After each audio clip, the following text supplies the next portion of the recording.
Bismillahirrahmanirrahim. Assalamualaikum warahmatullahi wabarakatuh. Alhamdulillahirabbil alamin. Puji syukur marilah kita panjatkan kehadirat Allah Subhanahu wa taala karena atas limpahan rahmat, taufik serta hidayahnya pada siang hari ini kita dapat berkumpul dan bersilaturahmi dalam kegiatan kajian Islami spesial Ramadan yang diselenggarakan oleh KPU Kabupaten Belitung dalam keadaan sehat walafiat. Salawat serta salam semoga senantiasa tercurah kepada junjungan kita Nabi Muhammad Sallallahu Alaihi Wasallam beserta keluarga, sahabat, dan seluruh umatnya hingga akhir zaman. Yang kami hormati pimpinan dan jajaran KPU Kabupaten Belitung, para peserta kajian yang hadir melalui Zoom meeting, serta yang kami muliakan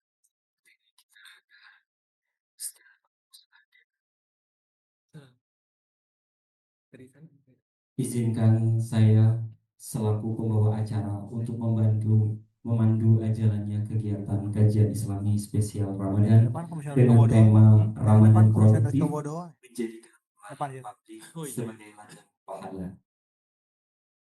Semoga melalui kegiatan ini dapat menambah ilmu, meningkatkan keimanan, serta memberikan momentum Ramadan sebagai sarana mempelajari diri dan meningkatkan kualitas pelayanan kepada masyarakat. Adapun susunan acara pada siang hari ini adalah sebagai berikut.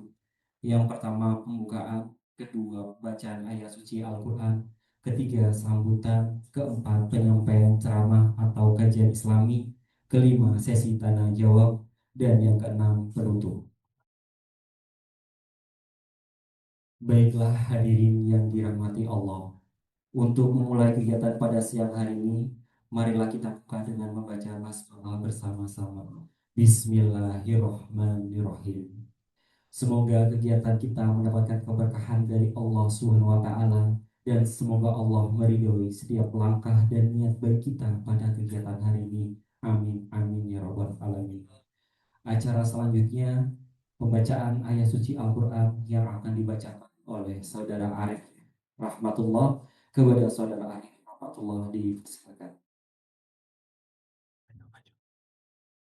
Assalamualaikum warahmatullahi wabarakatuh. أعوذ بالله من الشيطان الرجيم بسم الله الرحمن الرحيم يا أيها الذين آمنوا كتب عليكم الصيام كما كتب على الذين من قبلكم لعلكم تتقون أياما معدودات فمن كان منكم مريضا أو على سفر فعدة من أيام أخر وعلى الذين يطيقونه فدية طعام مسكين فمن تطوع خيرا فهو خير له وأن تصوموا خير لكم إن كنتم تعلمون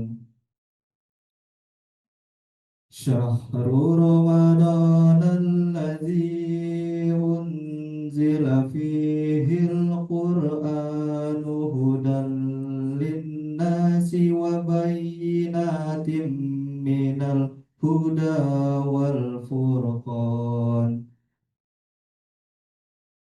فمن شهد منكم الشهر فليصمه ومن كان مريضا أو على سفر فعدة من أيام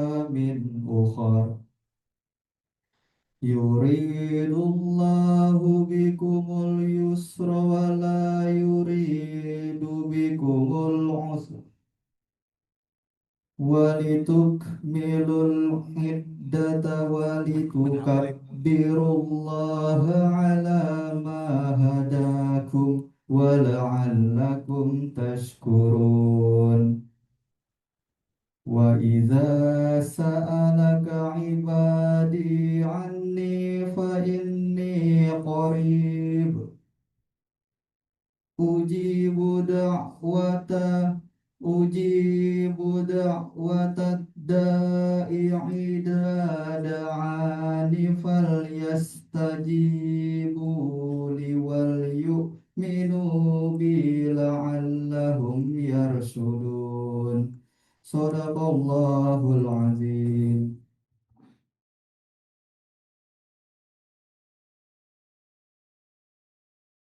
Terima kasih kepada Saudara Arif rahmatullah.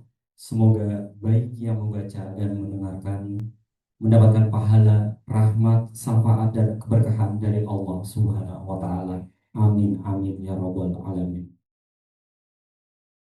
Selanjutnya kita masuki acara berikutnya yaitu sambutan dari pimpinan KPU Kabupaten Belitung yang saat ini dipersilakan untuk Bapak anggota KPU Belitung Pak Yosia dan Pak Bowo. Kepada yang terhormat kami persilakan.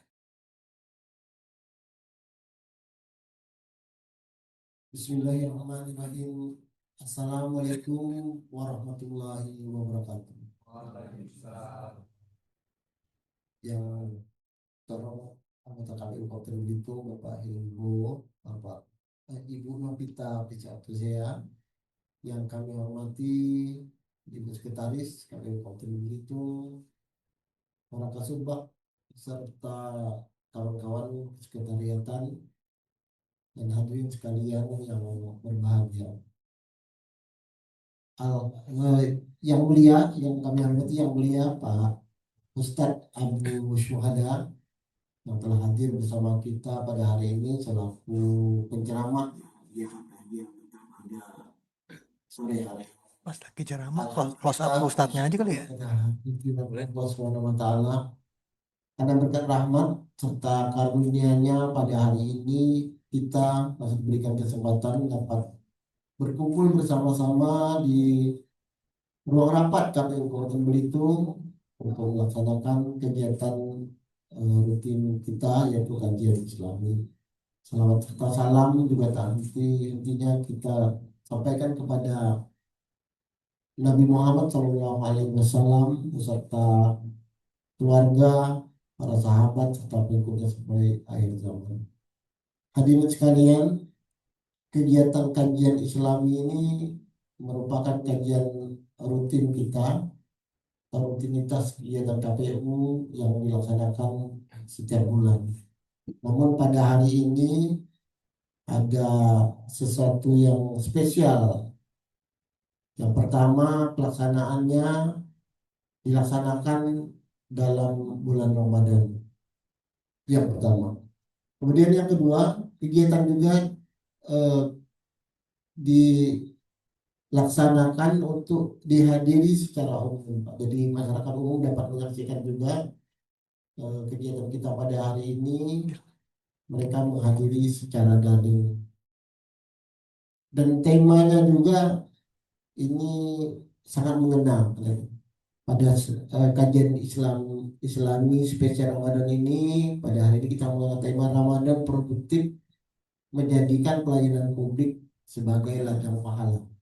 Dan mudah-mudahan ladang pahala ini tidak hanya kita dapatkan di saat bulan Ramadan ini. Jadi setiap hari kita bekerja melaksanakan pelayanan publik, dan mudah-mudahan setiap hari itu juga merupakan menjadi ladang pahala kita. Selain kita mendapatkan apresiasi tentunya dari pemerintah, dari masyarakat, juga menjadikan ladang pahala bagi kita sekalian.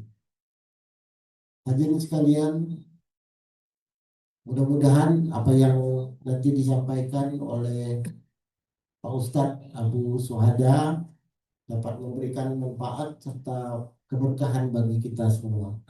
Mungkin itu saja yang dapat disampaikan sebagai mukadimah ataupun pengantar pada kegiatan kita sore hari ini.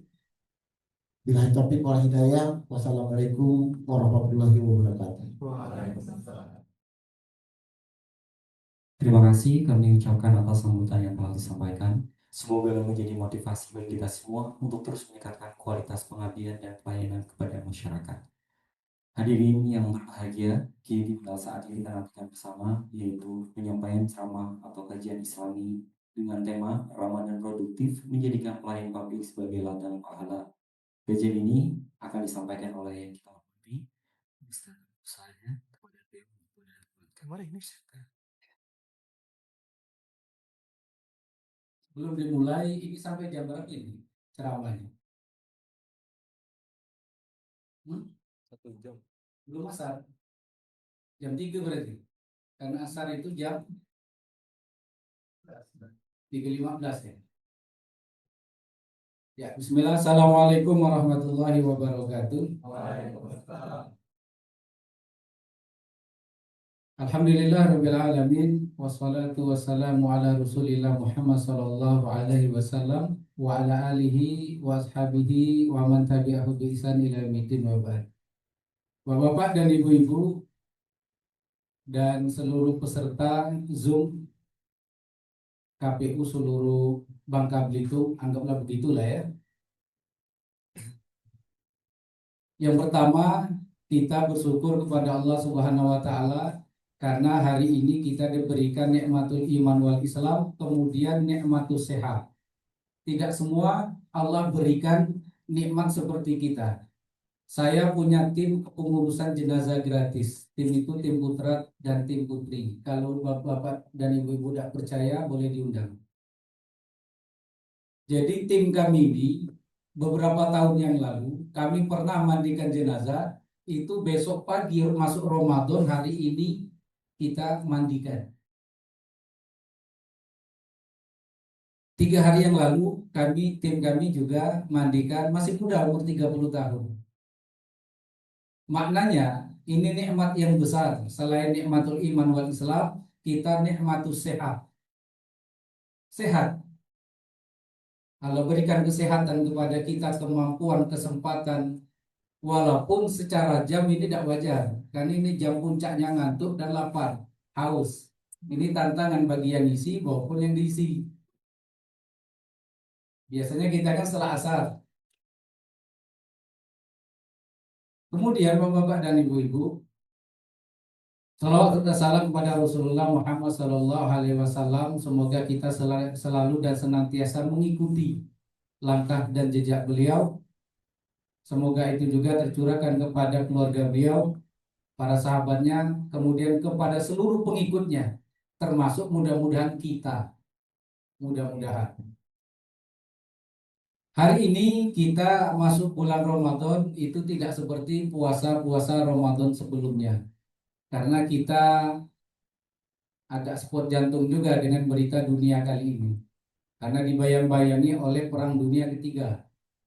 Karena memang di dalam Islam itu ada yang disebut dengan Al-Malhamatul Kubro, perang habis-habisan. Dan itu memang sudah dinubuatkan. Kalau orang Kristen bilang itu perang Armageddon. Kalau dunia bilang itu perang dunia ketiga. Nanti seluruh persenjataan itu habis di situ, dihantamkan semua. Kita berdoa itu tidak kita alami. Ya, kalau kita alami, ya yang jomblo berijo lah. Ya, yang kemarin targetnya terlalu tinggi, ya di-courting dikit. Kalau tidak diobral. Kalau kemarin harus dapat yang tinggi 170, 150 jadilah yang penting begini ya. Ya, kalau kemarin targetnya yang penting putih saya, tidak masalah saya yang pendek putih, ya, turunkan jadi sawo mateng gitu. Ya. Karena kata sahabat Nabi itu, andai kata saya tahu besok kiamat, maka hari ini pun saya akan menikah karena berjeleknya meninggal dalam keadaan membujang. Begitu kata sahabat Nabi. Gitu. Supaya semangat. Gak ada duit Pak Ustadz katanya. Lo kan THR lo nak turun belum? Belum ya. Lo kata Prabowo kan besok Senin. Ya, gak usah terlalu mahal. Jadi ada alasan kita ngapa murah lah nak kiamat. ya, datang ke mana, ke KUA kan gratis itu. Datang 2:30 nikah. Nikah itu kan gampang ya. Syaratnya maksudnya. Pertama ada mempelai laki dan perempuan. Yang kedua ada mahar. Mahar tidak usah emas. Emas sekarang mahal hampir 3 juta. Al-Quran lah ya, atau mukena. Kemudian ada ijab kabulnya. Kemudian ada 2 orang saksi. Kemudian ada wali. Bawa semua ke KUA 2:30. Habis asar, sholat asar, nyari jajanan, panggil tetangga sekitar. 1 juta cukup. Kan kalau 6 juta kan masih ada 5 juta untuk bulan madu. Ya. Karena semalam tetangga saya ada juga yang menikah. Saya lihat dari jajak, oh ini 3 juta ada habis ini. Ya. Itu istimewa. Ya. Nah, Bapak-bapak dan Ibu-ibu sekalian, berbicara masalah menjadikan pelayanan publik sebagai ladang pahala. Ini tentu sulit, tapi ada hal-hal yang perlu kita perbaiki. Yang pertama adalah niat. Begitu penting persoalan niat, itu sehingga Imam An-Nawawi itu membuat sebuah kitab kecil tentang hadis, namanya Hadisul Arba'in. Isinya kumpulan hadis yang berjumlah 40 hadis. Dan hadis Arba'in ini menjadi hadis yang wajib bagi pesantren tahun pertama. Nanti kita pelajari tentang diamatan, sanad, wasarah, saranya. Dan itu pernah kami pelajari. Harus khatam. Kalau tidak khatam, kemudian tidak naik kelas. Di dalam kitab kecil itu silakan nanti beli, banyak dijual. Itu urutan pertama hadis yang dibuat oleh Imam An-Nawawi itu tentang niat. Kata Imam An-Nawawi, innamal a'malu binniyat. Hanya saja segala amal itu tergantung dengan niat. Wa innama likulli imri'in ma nawa. Dan semua urusan itu tergantung apa yang dia niatkan. Faman kanat hijratuhu ilallahi wa rusulihi. Barang siapa, konteksnya ini hadis ini ketika hijrah dari Mekah ke Madinah. Barang siapa ada sahabat Nabi orang Islam kemudian yang hijrah karena Allah dan Rasul, fa hijratuhu ilallahi wa rusulihi. Maka hijrahnya dia mendapatkan Allah dan Rasul. Wa makana hijratuhu lidunya yusibuha. Barang siapa yang hijrahnya kemarin karena dunia, awim ra'atin yakihuha, atau ada wanita yang ditaksir dia, fa hijratuhu ila ma hajara ilahi. Maka dia akan mendapatkan dunia dan wanita yang ditaksir itu.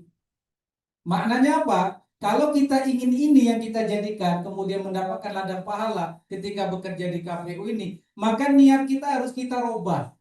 Kalau kemarin masuk ke KPU ini karena ingin disebut oleh masyarakat pintar, ya kita hanya akan mendapatkan label pintar saja dari masyarakat, pahala dan dapat.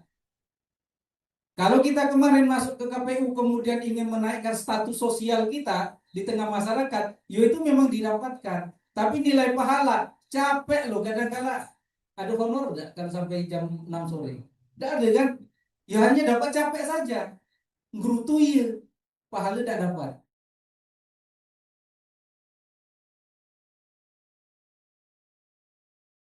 Tapi kalau kemudian itu kita rubah, bahwa kita kemudian ingin masuk KPU jadi ASN, jadi yang dari umum, niat betul-betul ingin jurdil, masih jurdil lah slogannya, masih jujur dan adil, ya jujur dan adil ya.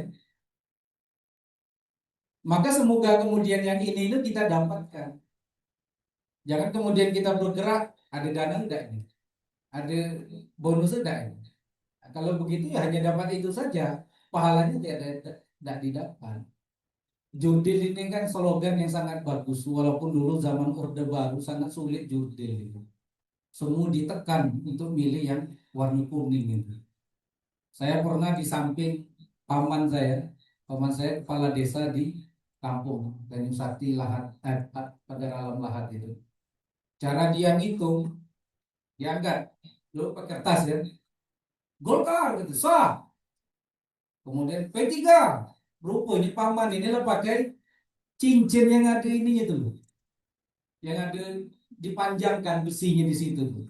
Disobek, saya di samping asli, sobek dia. Dasar, gitu. Begitu dulu. Kalau sekarang kan agak sulit seperti itu. Yang pertama adalah kita rubah niat kita. Bahwa kita bekerja bukan untuk status sosial, bukan untuk disebut hebat, bukan untuk disebut bahwa kita ini pintar, tapi ingin merubah keadaan yang dulu buruk menjadi baik. Menjadi terbaik tentu tidak bisa. Lebih baik daripada yang dulu. Dulu kan kalau pesantren kami itu tidak pernah diaspal, Pak. Karena P3 terus menang pesantren kami itu. Oh, tidak akan pernah dapat bantuan dulu. Kemudian yang kedua itu kita bersyukur. Kan dalilnya kan ada kan, la in sakartum la azidannakum. Apabila kalian bersyukur kepada Allah, la azidannakum. Dilihat konteks. Allah itu betul kalau ingin memberikan, kalau betul-betul ingin memberikan, Allah tambahi. Di dalam la azidannakum Allah menggunakan dua kata penguat, lam takkid dan nun takkid. Menguatkan semua. La azidannakum, sekali-kali niscaya betul-betul akan aku tambah jika kalian bersyukur. Wala in kafartum, apabila kalian tidak bersyukur, kufur nikmat, inna azabi, sesungguhnya azabku la sadid. Lanya juga lam takkid. Azabku amat betul-betul pedih, gitu.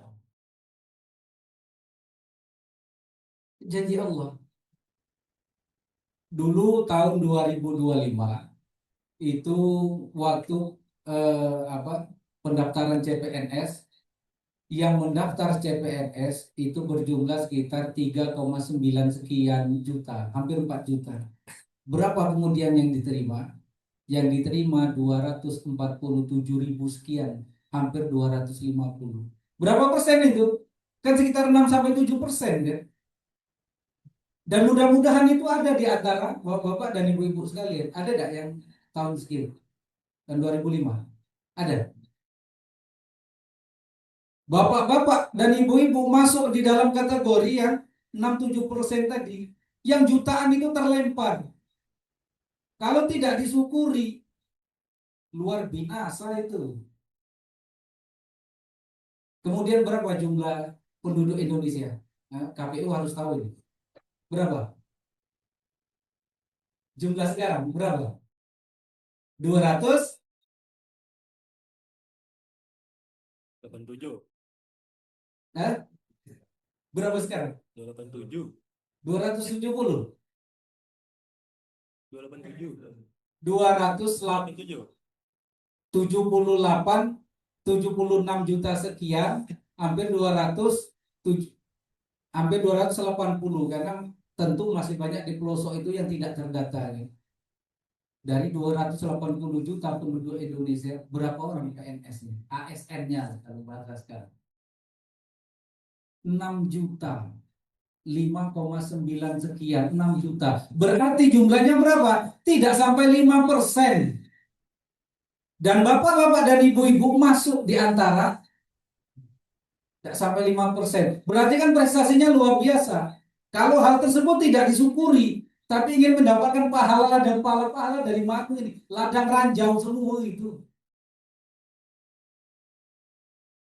Masuk tidak gampang loh.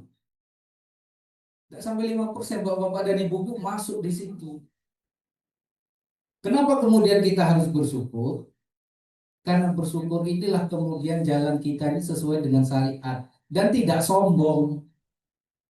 Kita ini kan dengan petani bedanya, kalau petani pergi pagi pakai pakaian buruk, kalau kita pergi pagi pakai pakaian bersih. Masalah duit, jangan ditagih petani, Pak. Abang kerja apa bang? Petani. Tani aku sawit. Berapa? Udah banyak bang, 30 hektar. Jangan dilawan itu. Sawit 30 hektar. Sekarang sawit itu 1 hektar bisa 4 juta. Berarti kalau 10 hektar 40 dikali 3, 120. Saya tanya PNS mana sebulan 120. Sekda aja kalah. Sekda itu kan kalau di Belitung ini kan 57 juta nih kan. Akun TPP di sini. Ya paling 70 lah dia bawa. Kita ini kan menang gaya pagi saja. Kalau secara dompet, akhir bulan kan kembang kempis. Ya. Maka bersyukur bapak-bapak dan ibu-ibu. Coba kita lihat supaya kemudian menjadi contoh. Nabi Sulaiman itu. Nabi Sulaiman itu, Pak. Itu nabi yang besok pada waktu pada masa adalah manusia yang paling lama diperiksa oleh Allah Subhanahu wa taala. Nabi lu tetap diperiksa. Berapa tahun Nabi Sulaiman nanti diperiksa di mizan timbangan itu loh. Padahal masih masuk surga dah. Masuk surga. Tidak mungkin nyicip ke neraka. Kita ini persoalan kita di surga atau neraka. Nabi Sulaiman pasti masuk neraka tapi tetap diperiksa selama 5.000 tahun. Silakan dibuka di dalam kitab namanya Hidup Sesudah Mati. 5.000 tahun itu kalau misalnya iya kalau perhitungan dunia. Padahal itu kan sudah pada masyarakat sudah wilayahnya akhirat. Padahal kata Allah, yauma 'inda rabbika ka'alfi sanatin mimma ta'udun. Satu hari di sisi Rabbmu sama dengan 1.000 tahun menurut perhitungan kalian di dunia. 5.000 dikali 1.000 tahun, Pak. Berapa itu? Kemudian Nabi Sulaiman ini, beliau ini kemudian ketika Ratu Balkis dengan pasukan dan pembesarnya menuju ke kerajaan Nabi Sulaiman, karena disurati itu, Ratu Balkis itu menurut para ahli, beliau berada di Yaman hari ini. Yaman itu kan Timur Tengah paling bawah ya. Yaman, kemudian Oman, masuklah Uni Emirat Arab, yang sebelahnya Selat Hormuz, kemudian Iran itu. Qatar, kemudian ada Kuwait. Kalau ke atasnya itu, yang sebelahnya Laut Merah, sebelahnya lagi Afrika. Arab Saudi, di atas Arab Saudi itu ada Aman, Yordan, ada Suriah, ada Libanon, ada Palestina. Yang namanya Nabi Sulaiman itu di Palestina. Ratu Balkis itu berada di Yaman. Jaraknya 2.000 kilo lebih belakang. Ketika dalam perjalanan, Nabi Sulaiman mengumpulkan para pembesar. Kata Nabi Sulaiman, ini saya dapat kabar dari Hudhud, burung ya, itu disebutkan dalam Al-Quran. Ratu Balkis dan para pembesarnya menuju ke istana kita. Saya ingin singgasananya Nabi Sulaiman, Ratu Balkis itu pindah. Singgasana itu tempat duduk ini lah, tempat duduk raja. Kemudian kata Nabi Sulaiman, siapa yang bisa cepat memindahkan dari Yaman itu ke Palestina, ke tempat ke depan saya nih. Ada jin ifrit. Jin, gede orang jinnya itu. Kata jin itu, saya mampu ituan. Kata Nabi Sulaiman, seberapa cepat? Sebelum engkau berdiri. Jadi dia duduk, sebelum berdiri nih, itu ladi. Hebat betul. Padahal ini kan tidak sampai berapa detik ini. Jadi duduk sampai berdiri, singgasana lah di depan matusuk Nabi Sulaiman. Kata Nabi Sulaiman, ada tidak yang bisa lebih cepat dari ini? Rupanya ada dari bangsa kita, Pak. Seorang alim, pengikut Nabi Sulaiman. Dia nunjuk, saya ya Tuhan. Kata Nabi Sulaiman, seberapa cepat? Torfuk. Torfuk itu sekejapan mata. 2.000 kilo lebih. Sekejapan mata.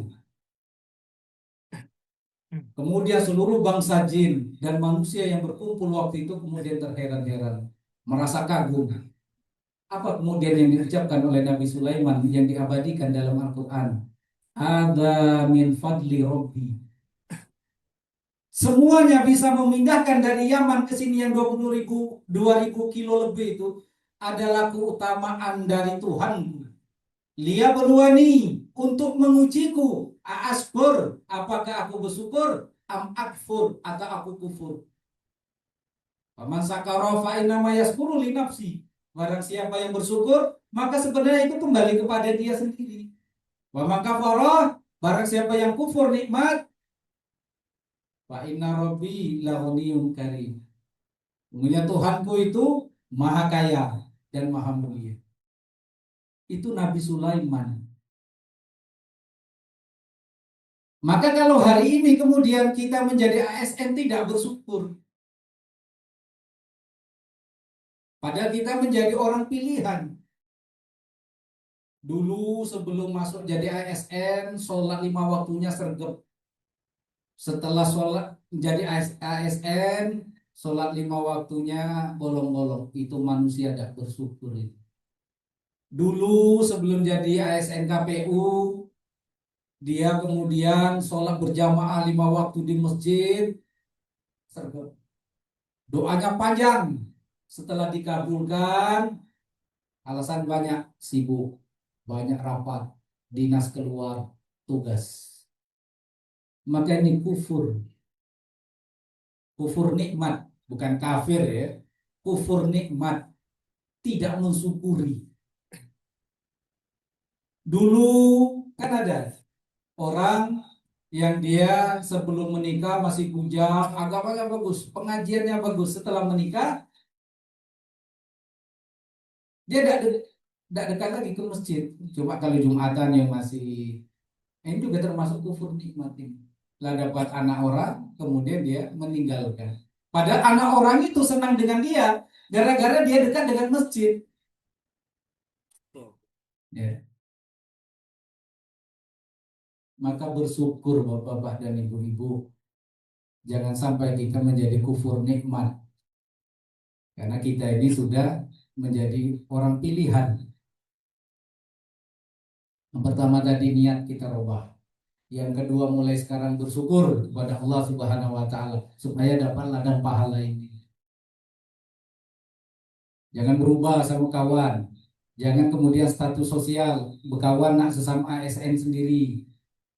Ini kan fenomena ini kan ada kan, walaupun tidak banyak. Kita geli kadang lihat orang seperti ini.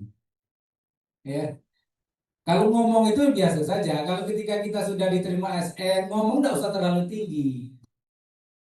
Kita harus inputnya bagus supaya outputnya nanti istimewa. Kan kalau kita berbicara dengan kawan-kawan petani, itu kan mereka kan bingung, jajak apa pula itu gitu. Maka sesuai dengan bahasa kaum saya, tidak usah terlalu tinggi. Ya. Kan kadang kita di konten nih jadi lah bang, dulu sama saja upahan sama ku sebelum jadi ya, nggak enak dengarnya. Yang ketiga, yang perlu kemudian kita perhatikan, mencari keberkahan, niat bersyukur dan mencari keberkahan. Mencari keberkahan itu berbanding lurus dengan ketaatan.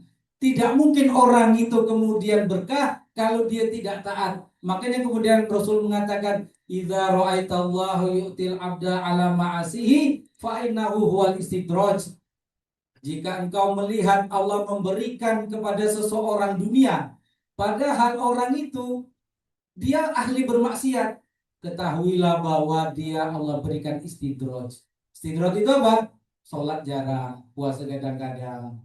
Itu diangkat oleh Allah untuk dihancurkan sehancur-hancurnya. Itulah istidraj. Jadi kita jangan heran kalau orang itu sakit jarang. Anaknya pintar-pintar. Sholat kemudian jarang. Tapi rezekinya banyak. Itu istidraj sebenarnya. Jangan kemudian kita menjadi panutan. Nah, maka kita menjadi ASN, tapi kemudian sambil mencari keberkahan. Keberkahan itu sebanding dengan ketaatan. Maka bapak-bapak dan ibu-ibu sekalian, jangan pernah kita tinggalkan sholat 5 waktu. Yang bapak-bapak sholat 5 waktu, usahakan ke masjid. Walaupun secara mazhab berbeda pendapat. Imam Hanafi dengan Imam Malik, hukum sholat berjamaah di masjid itu adalah sunnah muakkad, di atas sunnah, di bawah wajib. Imam Syafi'i mengatakan sholat berjamaah di masjid bagi laki-laki adalah fardu kifayah. Jika sudah ada yang melakukan, sudah gugur kewajiban. Tapi kemudian itu dikatakan itu fatwa Imam Syafi'i ketika khilafah Islamiyah masih tegak. Syariat Islam masih menjadi hukum positif. Seluruh masjid waktu itu penuh. Karena yang namanya fardu kifayah itu idza fa'alal akhar saqata 'anil baqi. Jika sudah ada yang melakukan dan memenuhi syarat, maka yang lainnya gugur. Syaratnya apa? Masjid penuh. Sekarang masjid kita penuh dah? Enggak penuh. Yang di MI tahu persis Mas Arif. Karena Mas Arif ini ngurusin 64 masjid. Ya gampang. KPU ini ngurusi berapa desa? Hah? Tuh, kalah. 64. Bukan kaleng-kaleng. Ya, dalam bantu idaman. Zaman. Ya. Nah, jadi kemudian syaratnya harus penuh dulu. Kita ini kan nggak penuh. Coba kalau kita jalan-jalan ke mana bandara sana ini, bandara sana atau Badau sana. Karena kalau kita pulang asar, kita mampir ke masjid itu, azan kita, iqomat kita, imam kita, makmum kita juga kan. Kita lihat, gak ada rupanya orang desa sini. Kami berapa kali menemui seperti itu. Maka kemudian ada usaha mengatakan, saya yakin apabila Imam Syafi'i itu hidup hari ini, maka fatwanya berubah, fardu ain. Karena syarat tidak terpenuhi. Kalau Imam Hambali mengatakan sholat di masjid itu bagi laki-laki fardu ain, wajib. Kalau tidak ada unsur syar'i, maka sholat di rumah itu sah, tapi dia berdosa karena meninggalkan sholat berjamaah di masjid. Sholat 5 waktu jangan pernah tinggal. Yang laki-laki di masjid usahakan. Yang kedua, rutinkan membaca Al-Quran setiap hari walaupun bukan di bulan Ramadan. Karena Rasul mengatakan wala taj'alu buyutakum kal maqabir. Janganlah kalian menjadikan rumah-rumah kalian seperti kuburan. Sekarang ini hari ke-16 ya. Yang Muhammadiyah hari ke-17. Paling malas kita sudah dapat 16 juz hari ini. Tersindir lah. Ya. Paling malas itu. Bagi orang yang lancar, 1 juz itu antara 20 sampai 30 menit. Bisa. Kalau misalnya kita kemudian waktunya banyak kesibukan, 1 muka itu kan 2 halaman itu 3 menit kita baca. Jadi kalau kita ingin 1 juz, setiap selesai sholat 5 waktu kita baca 2 muka, berarti 4 halaman, 5 sampai 6 menit. Lalu baca Quran saja malas, ladang pahala. Ya. Bacalah Al-Quran. Kita baca di dapur, istri baca di ruang tamu, anak baca Quran di kamar. Setiap hari itu Pak, kalau saya maghrib, anak nggak boleh dia main. Tutup. HP naikkan. Laptop, kami tidak ada TV di rumah. Laptop matikan, anak-anak ngaji semua. Setiap hari. Setoran, paling tidak 1 hari 1 ayat. Setoran hafalan itu. Maka di tangan kita, anak-anak kita paling tidak juz 30. Mencari keberkahan tadi. Sholat 5 waktu, kemudian baca Al-Quran, kemudian ini yang jangan pernah tinggal juga ini. Dan ini tidak pernah ditinggalkan oleh Rasul Shallallahu Alaihi Wasallam, walaupun namanya sholat sunnah. Sholat sunnah apa?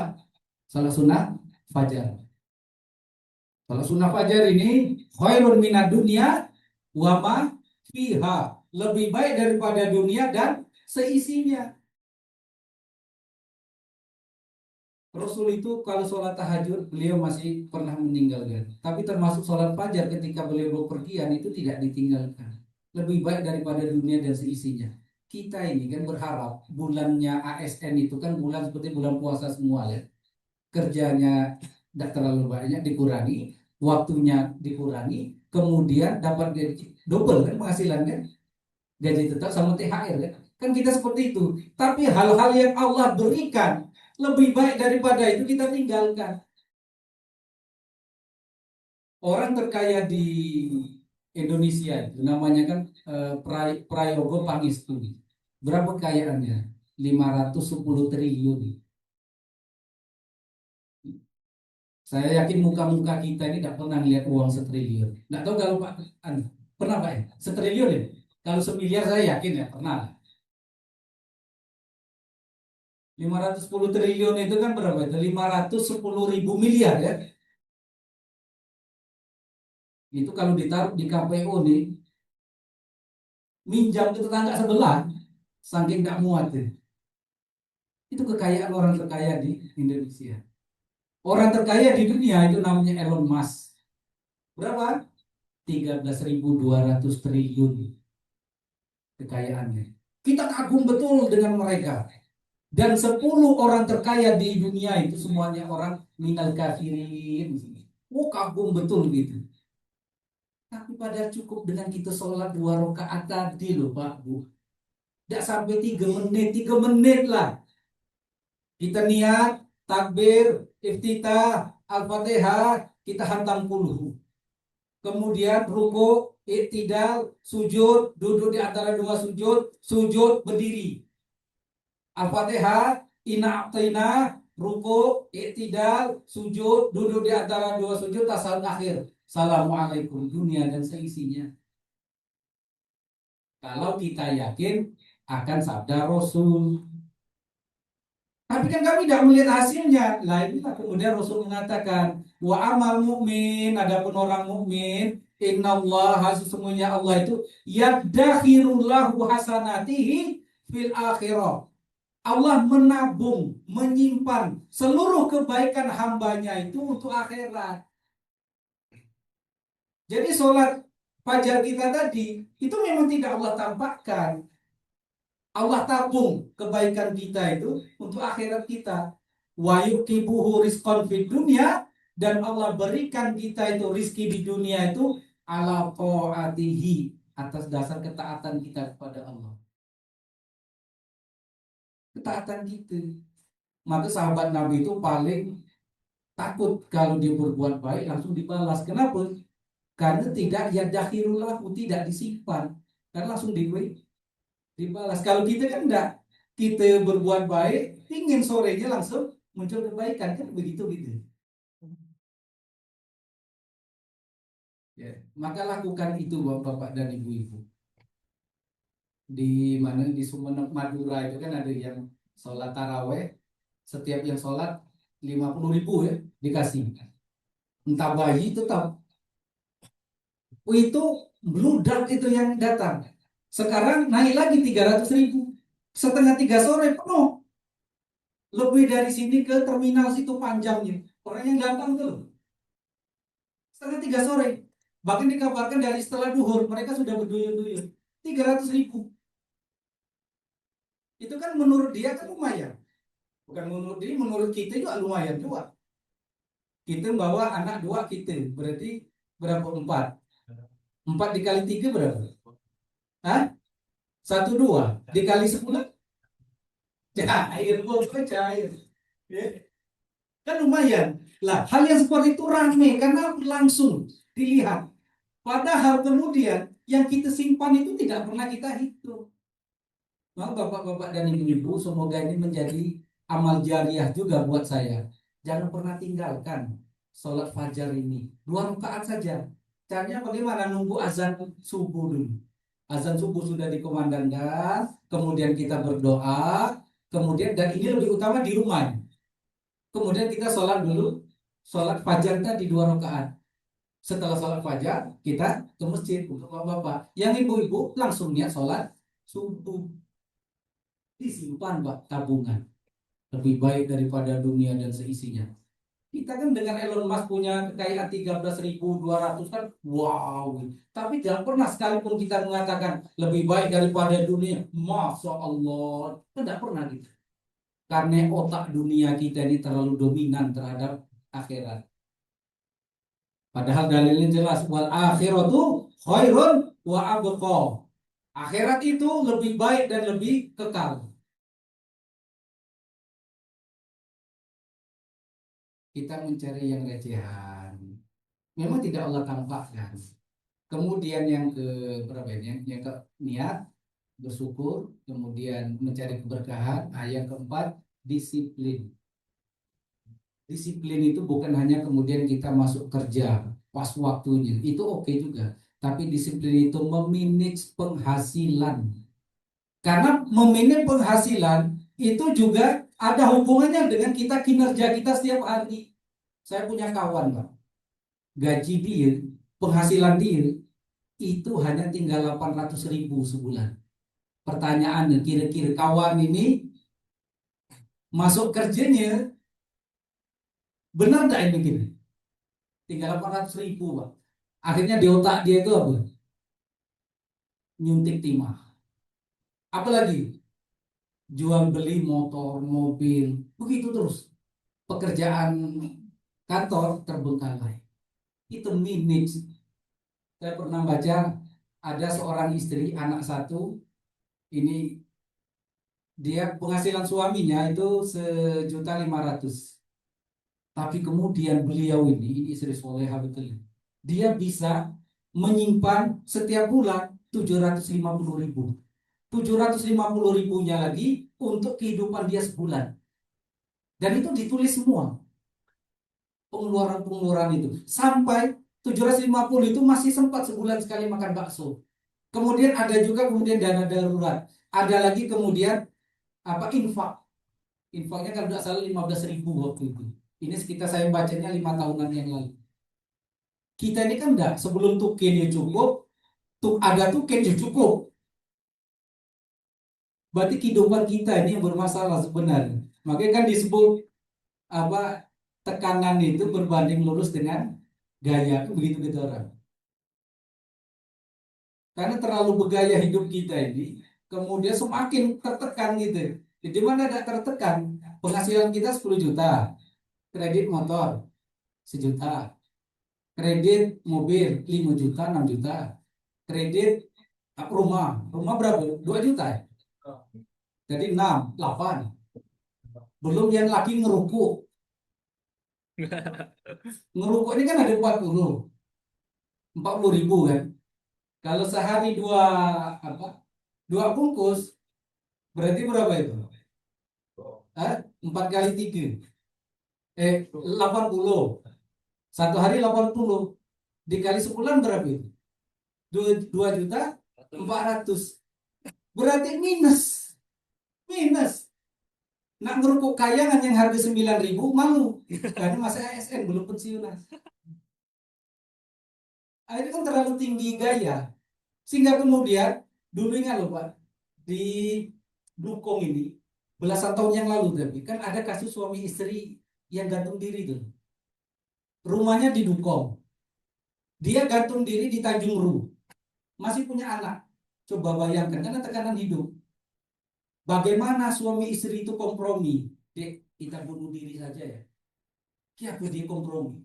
Terus bagaimana kemudian tatapan terakhir mereka kepada anak-anak mereka? Bagaimana sepanjang perjalanan suami istri ini naik motor? Apa yang dipikirkan? Bagaimana kemudian suami istri ini harus menaiki pohon? Itu kan pohon tinggi itu. Naik. Kemudian dia menyiapkan tiang gantungan. Dua tiang gantungan. Kemudian dia apa komprominya? Itu buntu betul otaknya. Karena tekanan hidup. Terlalu bergaya menghasilkan tekanan hidup. Apakah kemudian mereka sweet? Siapa yang duluan? Abang duluan ya dek, jangan lupa nyusul gitu. Ya. Kita kan tidak bisa bayangkan. Makanya bapak-bapak dan ibu-ibu, pola hidup disiplin kita di dalam manage keuangan ini perlu. Ya. Sekarang yang belum nikah, yang masih jomblo-jomblo ini memang belum merasakan.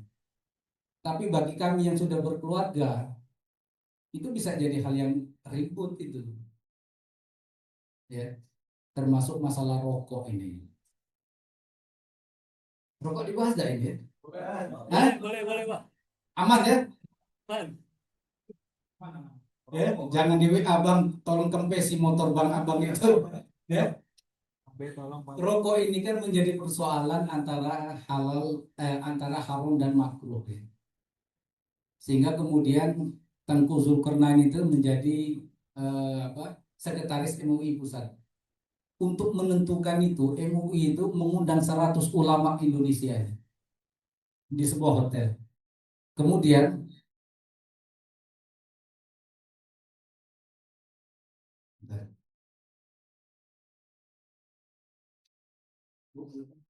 Lagi isi.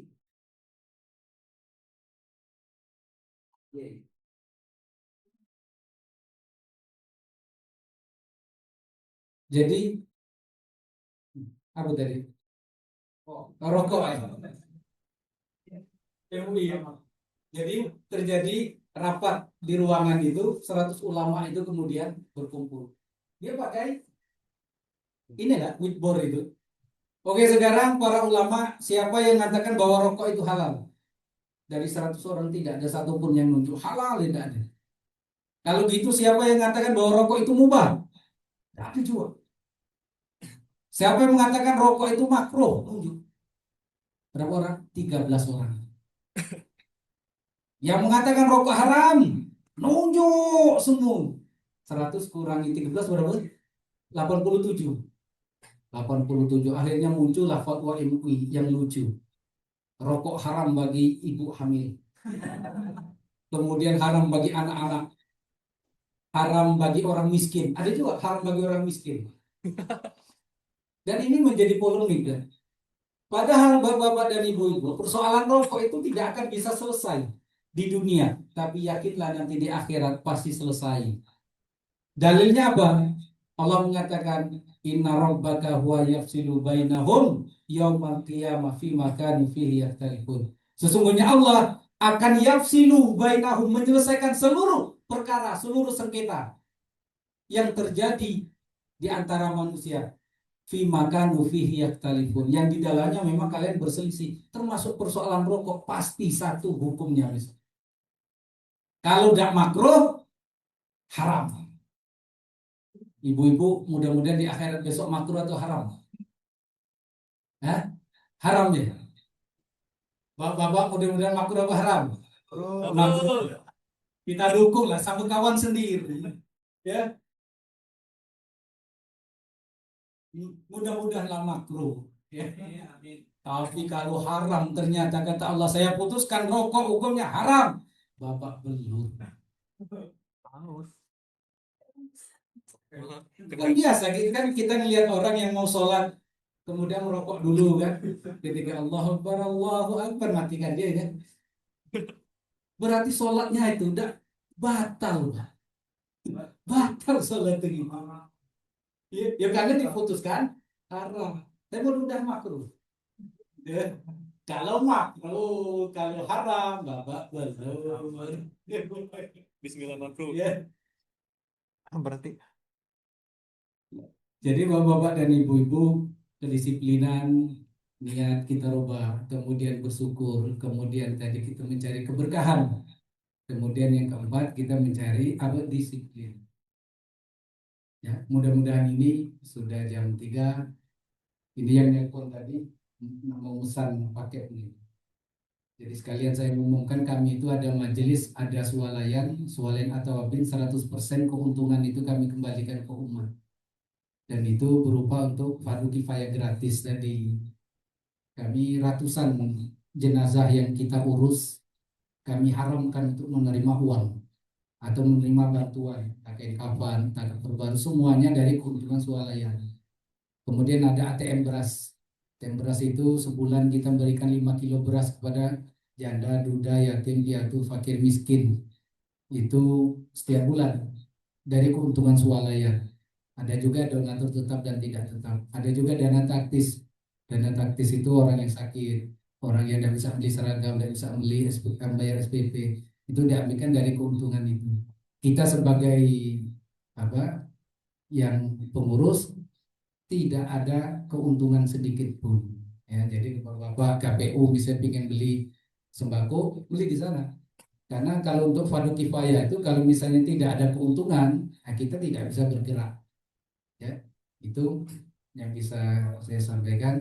Assalamualaikum warahmatullahi wabarakatuh. Waalaikumsalam.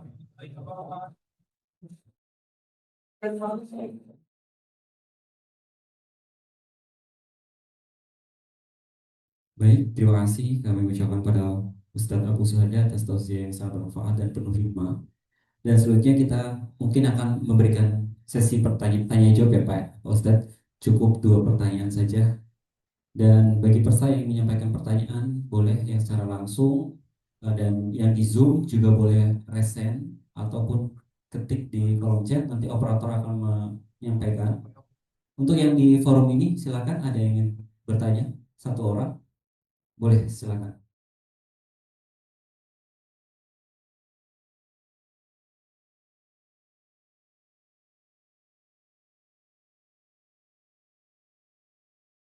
Assalamualaikum warahmatullahi wabarakatuh. Waalaikumsalam warahmatullahi wabarakatuh. Alhamdulillah Rabbil Alamin, pada siang hari ini kita masih diberi kesehatan kumpul mendengarkan ceramah tausiah yang memang sangat-sangat dibutuhkan, baik itu kami yang mungkin udah ibarat sia tua Pak ya, ataupun semua lah. Ini sangat penting sekali, apalagi diambil topik itu Ramadan produktif menjadikan pelayanan sebagai ladang ibadah, sebagai ladang pahala. Ini apa namanya, ketika ide ini muncul ya, kami sampai terpikir apa namanya, senang Pak, karena pasti niatnya ini ladang pahala.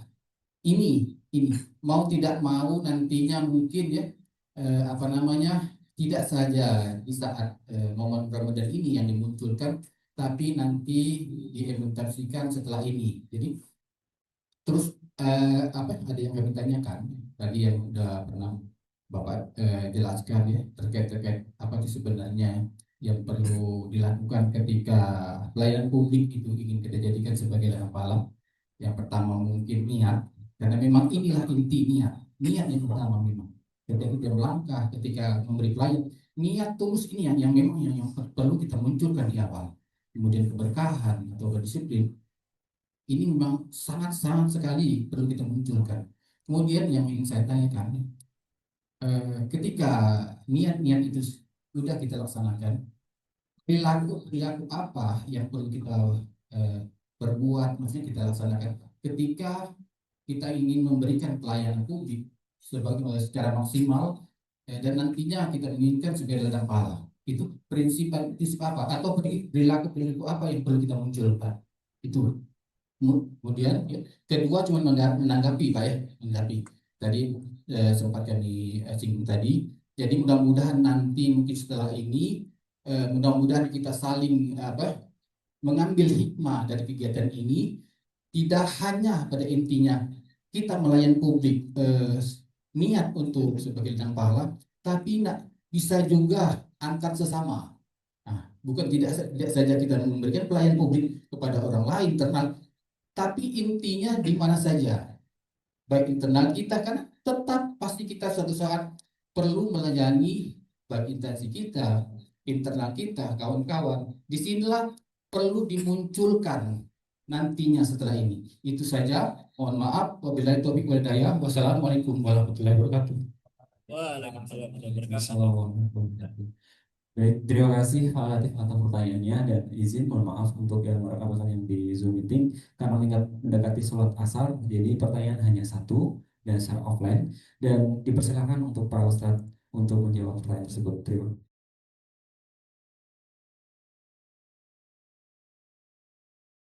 Jadi pertanyaannya tadi,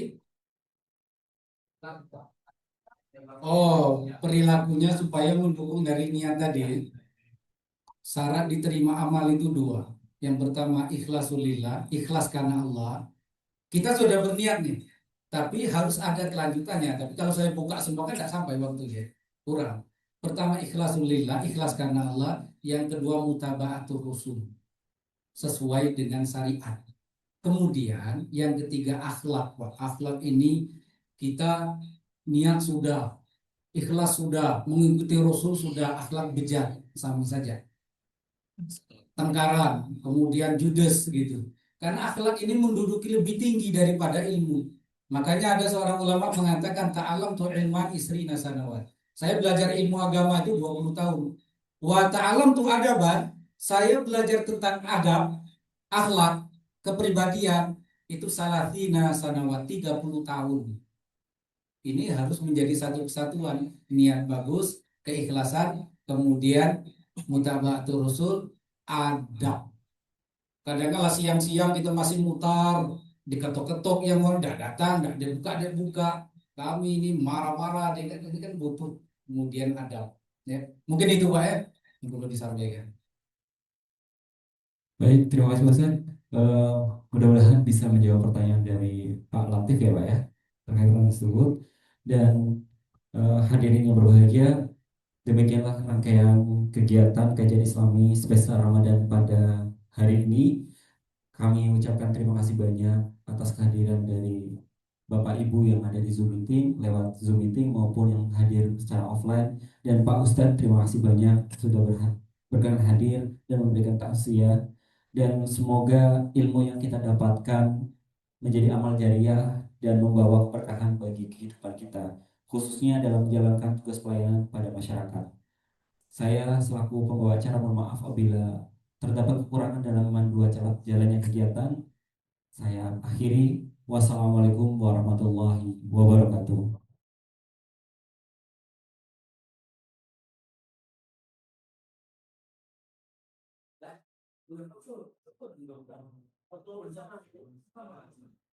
Silakan untuk yang teman-teman yang di offline boleh foto dan juga boleh menghadap ke layar ya. Jadi sekalian foto yang ada di layar. Mungkin dari sebelah sini fotonya, dari sini aja ya, Pak. Terima kasih. Oh, dari situ. Oke.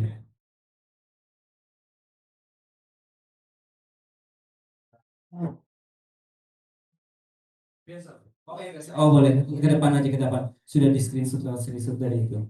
Boleh. Silakan maju ke depan, Bapak Ibu sekalian.